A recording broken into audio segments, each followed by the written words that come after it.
Okay, so hello, Assalamu alaikum students. This is your teacher again, Azka, and today I am come up with the second video of my this new channel.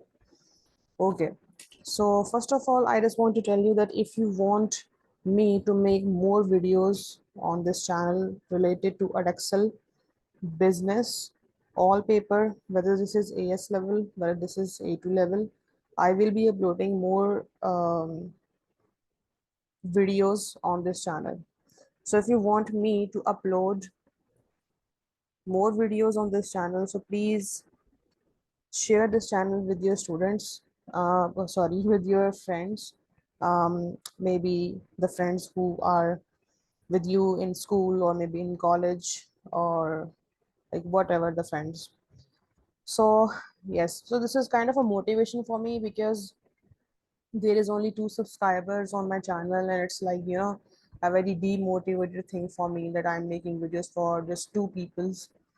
um, so basically I have one more channel and that channel is basically related to O and A levels accounting and business lectures. That is basically for GCSE and IGCSE, but this channel is totally devoted to Edexcel business, AS levels or and A2 levels. After completing the AS and A2, the lectures on AS and A2 business, I will be uploading more videos on O levels and Excel also.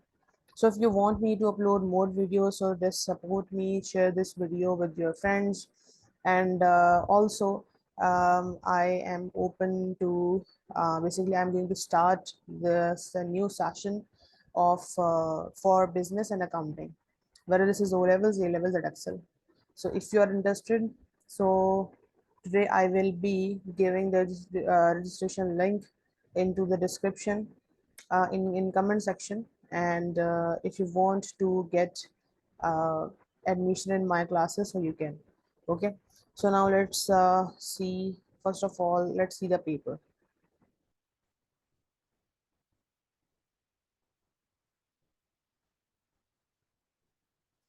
Okay, so this is the paper. This is of course the paper to AS level reduction, and this is the fresh paper October 2023, and this is paper 2. So we basically have 2 hours to complete this paper. So first thing I want to recommend you that please read the case study by your own selves, because I am just concentrating the answering pattern and the answer on of the questions. I'm not going to read whole case study because it will be taking a lot of time. But yes, maybe after some time, after several videos, I will be reading the case study, and I will be extracting the points and analyzing it, so that the students who maybe might facing any difficulties while reading the case study, taking out the answers from the case study. So there are a lot of students, they complain that whenever we are reading case study, we don't know how to take out the answer, like how to relate the answer with the case study. We don't know that how to take out the application, how to analyze those points. So this is the common problem for many students. So that's why maybe for paper 4, I guess for paper 4 maybe I will be uploading the video with the thorough reading session of the case study, and we will see that how can we solve it. Okay, so we have this section A. So in section A, if you can see that the examiner is saying that read extract A, B in the source booklet before answering question number 1. So for question number 1, first of all, read the extract A, B, and after that, watch my video and see that how I solved the answer, how I solved the question. So first of all, I have first question that define the term quality. This is a thing which they extracted from the line 10 of extract A. So this is only 2 mark question. So for 2 mark question, we don't need to write a lot of explanation. We just need to write the proper definition of it. So this is the definition.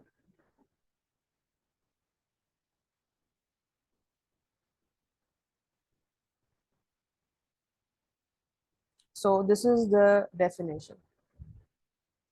The quality refers to the degree of excellence of labor or product service characterized by its ability to meet or exceed customer expectation. It encompasses attributes such as reliability, durability, efficiency, and overall satisfaction with the product or service provided. Yes, the quality is the thing which can satisfy your most of the customers. So, in the context of Ariditi, towards quality likely refers to the company's reputation for providing reliable, clean, and satisfactory bus service. So this is the quality of Aditi towards. So if you see that, you will see that we have the application points. Basically, this is basically your application point, which I have extracted from the case.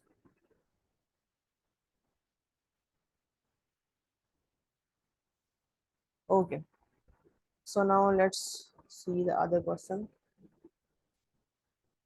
So the other question is about that we have to find out the average daily capacity utilization of services from Pristina to Tirana for Aditi tours in April 2022 to for is 42%. So this is the answer which basically I have taken out. So this is the working. So total number of passengers was 76 and total number of seats available was 180. So average daily capacity utilization means that 76 divided by 180. So we multiply 100. So we have 42.22% the capacity utilization of a daily tours. So this is how we have done this question.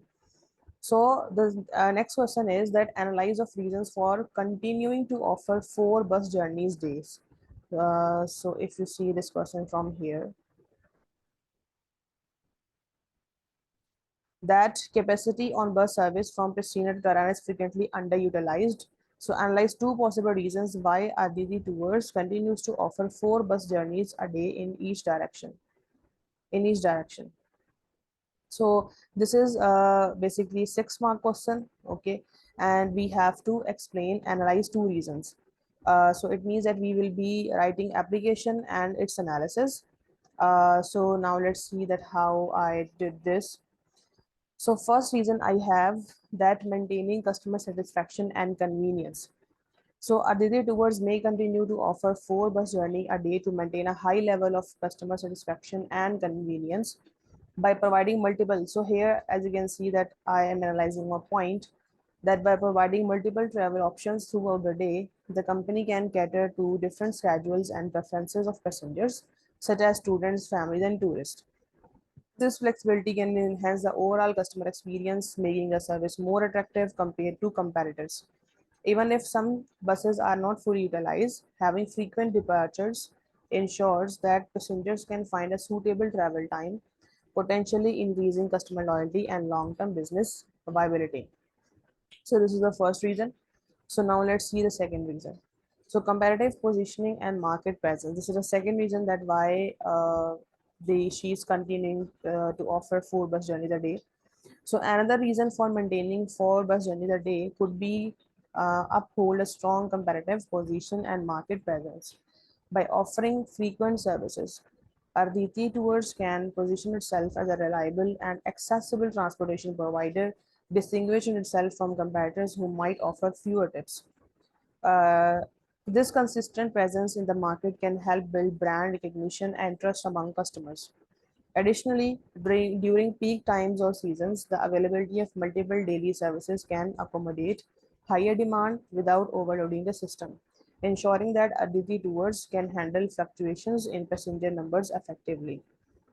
So this is the answer, and this is basically the conclusion part. That while the capacity on bus service from Pristina to Tirana is frequently underutilized, maintaining 4 daily journey in each direction helps Aditi towards to enhance customer satisfaction and convenience and strengthen its competitive positioning and market presence. This is the basically overall judgment of these 2 points. Basically, I sum up my answer here.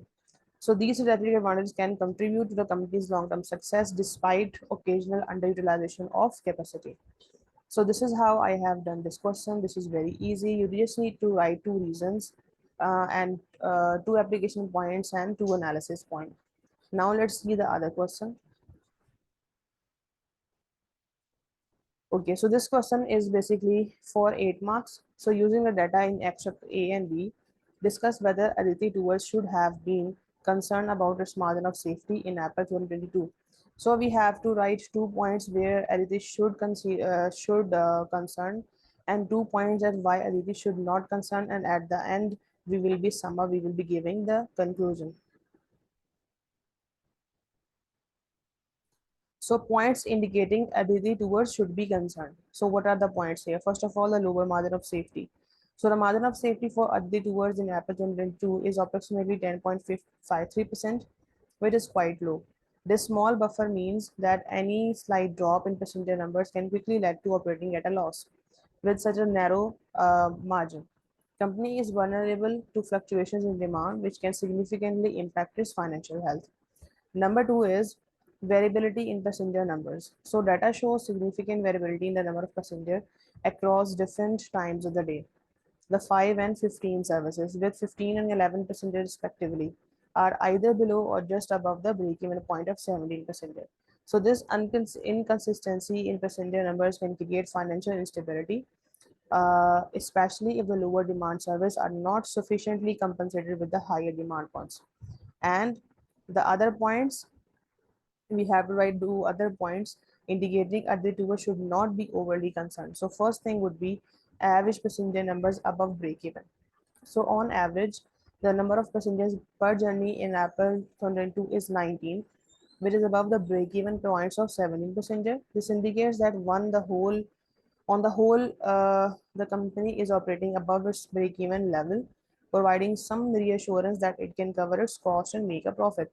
And the second thing, reputation and service quality. So Aditi Tours has a reputation for quality, reliability, and clean buses. So maintaining a high level of service can attract and retain customers, potentially increasing passenger numbers over time. This strong reputation may help stabilize demand and improve the margin of safety as satisfied customers continue to choose Aditi Tours over competitors. So in conclusion, what should I write? That while there are valid concerns regarding the low margin of safety and variability in passenger numbers, the overall average being above the break-even point and company's strong reputation provides some grounds for optimism. Aditi Tours should remain vigilant, but can leverage its strength to improve its financial stability. Okay, so the next question is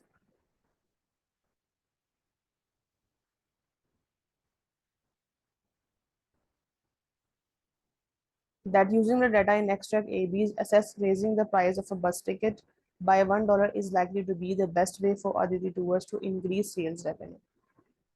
Okay, so here I have my um, knowledge points. Here I have my application points, which I have taken out from the case study. And this is my analysis point, price inelasticity and price elasticity. And at the end, I have my evaluation points. Okay.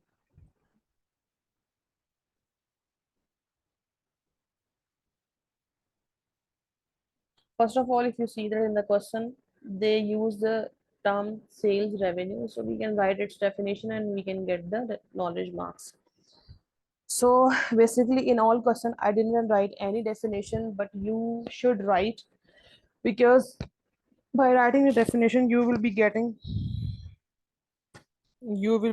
your knowledge marks. That's why it is important to write definition in each question. Okay. So current ticket price and proposed increases. So Adit tour charges $15 per ticket and proposed new price is $16 because she's thinking to increase the prices by £1. With an average 90 passenger per journey, the currently daily revenue from 4 tips is 19 times 4 times. It means that it would be 1140. You can do the calculation. If the price is increased to $16 and the number of passengers remains the same, the new daily revenue would be 1216 and increase in $76 per day. So what would be its analysis? If there is a price inelasticity, so what would happen? So if demand is inelastic, a price increase will lead to proportionally smaller decrease in the number of passengers. Percentage increase in price will be greatly than the percentage decrease in quantity demanded, leading to higher overall revenue. For example, with 17 passengers per journey, increasing the price by £1 result in additional $68 per day. And if there is a price elasticity for her tours, So now what would happen? If demand is elastic, the price increase will lead to proportionally larger decrease in number of passengers. Passengers decrease in quantity demanded will be greater than the percentage increase in price, leading to lower overall revenue. So given the presence of several competitors, it is more likely that demand for Aditi towards service is price elastic. Passengers may switch to cheaper alternatives if the prices increases. So this is how we analyze a point, but in evaluation, we can discuss the other strategies for increasing the revenue. So alternative strategy, we have several alternative strategies. First of all, we have the lowering the prices. So reducing the ticket price might attract more passengers, increasing overall sales revenue if the increase in passenger numbers compensates the lower ticket price. The second would be charging for luggage. Charging separately for luggage instead of including two pieces to 50 kg in the ticket price could generate additional revenue without increasing the bus fare, potentially attracting more price sensitive passengers. Enhancing services. Improving services offerings, for example, on-board entertainment, better customer relation, and advertising could attract more passengers and increase sales revenue. This strategy would involve additional costs, but might be more effective in the long term. So this is how we can use the alternate strategy if we want to increase the uh, sales revenue. So in conclusion, rising the bus ticket price by $1 could potentially increase sales revenue if the demand is inelastic. However, considering the competitive market and likelihood of price elasticity, this approach might lead to decrease in passenger numbers and overall revenue. So what I would recommend Aditi. So Aditi tour should conduct us through thorough analysis of velocity and consider alternate strategies such as reducing the ticket price to attract more passengers, charging separately for luggage and enhancing service offerings. These strategies could be more effective in increasing sales revenue without risking a significant drop in passenger numbers. Okay, so now let's see the other question.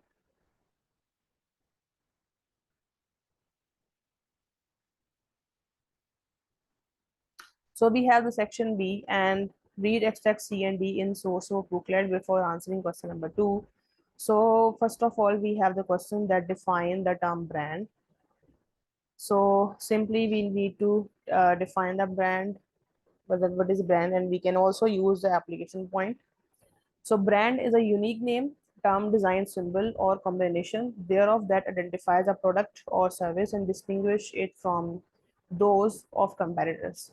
It represents the overall image, reputation, and perception of the product or service in the minds of consumers, often evoking specific associations and expectations. For example, the Mazula and Salsa Valentina brands of hot sauce signify specific product qualities and values that consumer recognize and trust. Okay, so the second question is about that the brand name of Salsa Valentina is registered trademark in every country where it's sold. So explain one reason that why Grupo Tamazula has registered a trademark for its brand Salsa Valentina. So we just need to identify, we just need to explain the one reason. So this is the first reason, that protection against imitation and counterfeiting. Counter fighting. So one key reasons Grupo Tamazula has registered a trademark for its brand Salsa Valentina is to protect the brand name from emulation and the counterfeiting. By registering trademark, Grupo Tamazula gains exclusive legal rights to use the brand name and logo in every country where it is sold. So this protection ensures that no other company can legally use a name or confusingly similar name or design, which helps to prevent counterfeit products that could damage the brand's reputation and market share. Trademark registration also provides the company with legal recourse to take actions against the infringement, thereby safeguarding its brand identity and quality associated with it. So this is very simple question. Now let's see the other one. So in this particular question, a large number of business manufacture hot sauce in Mexico. Analyze two ways Grupo Tamazula may remain competitive. Okay, so we have to analyze two reasons that how can we remain competitive. So first thing would be that product differentiation. So Grupo Tamazula can maintain its competitive edge uh, through product differentiation. This involves distinguish its hot sauce brands like Salsa Valentina from those of the competitors by highlighting unique qualities and superior attributes. The number two would be unique product qualities. So Salsa Valentina is thicker and contains less vinegar and more fresh chilies than many competitors, providing a distinct taste and texture that appeals to consumers. Emphasizing these unique qualities in marketing campaigns can attract customers seeking premium hot sauce with specific flavor profiles. Basically, we need only two, but I basically written 3 points just to give you the maximum information. So, in third point, what I have said that continuous innovation is also the thing that if we use it, so we can be remain competitive. So investing in research and development to create new flavors or improve existing ones can keep the product line fresh and exciting. By introducing limited edition or seasonal products, Grupo Tamazula can generate buzz and attract new customers while retaining the existing ones. So this is how we should done our question. So now let's see the other. Okay, so this is the question D, part D, question number 2. Discuss the benefits of Grupo Tamazula of being a public limited company. So here again, we need to write the 2 points, but I have written the maximum. So, uh,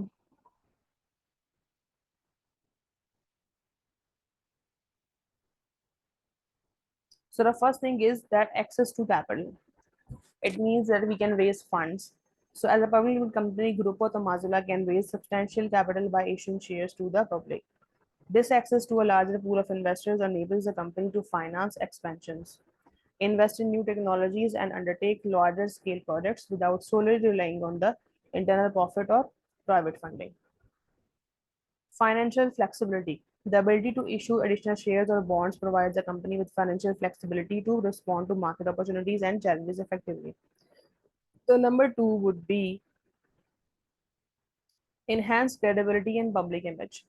So, being a PLC enhances the company's credibility and public image. Investors, customers, and suppliers often perceive PLC as more stable and trustworthy due to the stringent regulatory requirements they must meet, including the transparency in financial reporting and corporate governance.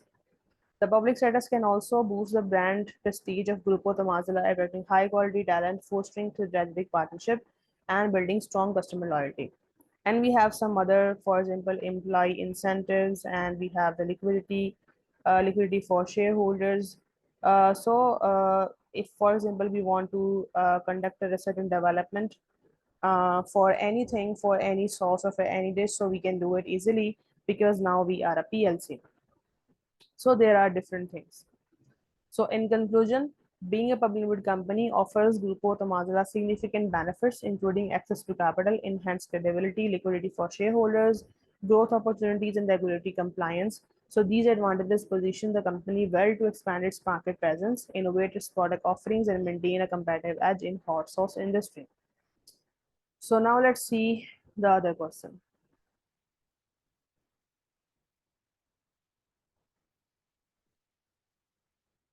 So E part, assess whether Grupo Tamazula will find it difficult to keep waste to a minimum.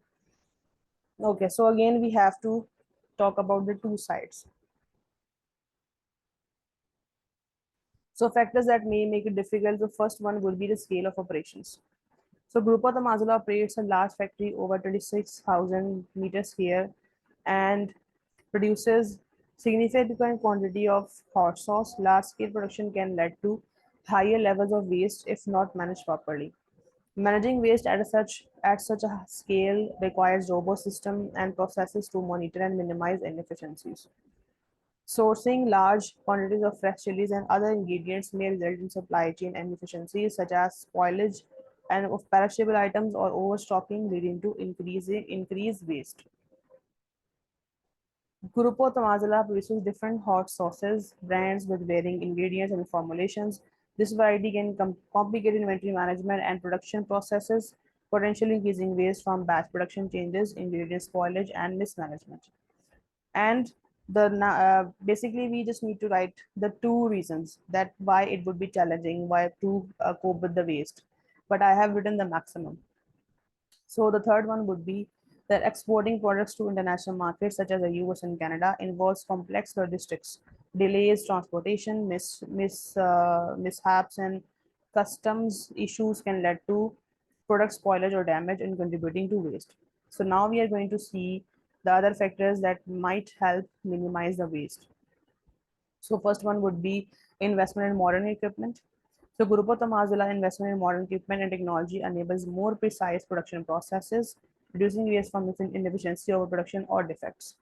The number two would be automated system. So automation can help optimize resource use, encouraging consistent quality and reducing human error, which often leads to waste.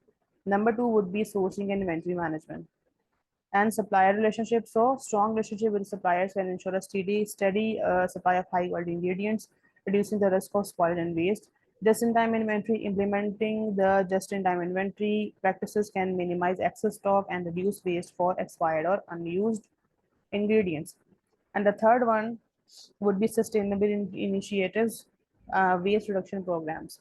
So Grupo Mazula can implement waste reduction programs such as recycling, composting organic waste, or uh, repurposing byproducts to minimize environmental impact and reduce overall waste. And we have continuous improvement and regulatory and market pressure, consumer demand, etc. We have a lot of things, but in conclusion, what I have written that while Group Mazula faces challenges in keeping waste to a minimum due to its large-scale operations, variety of products, and exports logistics, the company investment in modern equipment, efficient production processes, effective inventory management, and commitment to sustainability can significantly mitigate the challenges. By leveraging these strengths and focusing on continuous improvement, Grupo de Mazula can effectively manage, minimize waste, and contributing to both operational efficiency and environmental sustainability. Okay, so now let's see the last question, I guess.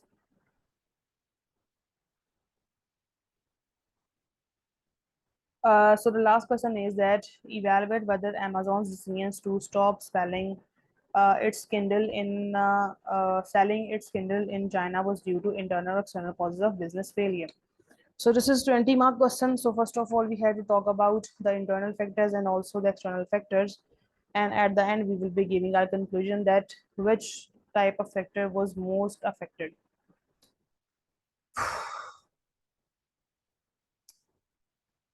Okay. So first of all, we are going to discuss about the external factors. So in external factors, there is an intense competition. It means the domestic rivals. So Chinese market for e-readers become highly competitive with the entry of domestic brands such as Xiaomi, iFlytek, and Huawei. So these companies launched their own e-reader devices, which eroded Kindle's market share. Domestic competitors likely offered products more tailored and local consumer preferences, possibly at more competitive prices, making it difficult for Kindle to maintain its dominance. The second one would be the market evolution, changing customer preferences. So China's ebook market evolved with consumer demanding more diverse and specialized e-reading devices such as desktop size screens, lightweight e-readers, and color ink screens for reading comics. Kindle failed to keep pace with these evolving preferences. So popularity of online fictions and the availability of cheap print books also limited the appeal of Kindle's ebook offerings in China. Third one would be we basically need to write only two, but I have written maximum. So you should write only two, but I have written three or four just to give you the maximum information. So third one would be Western technology companies retreating.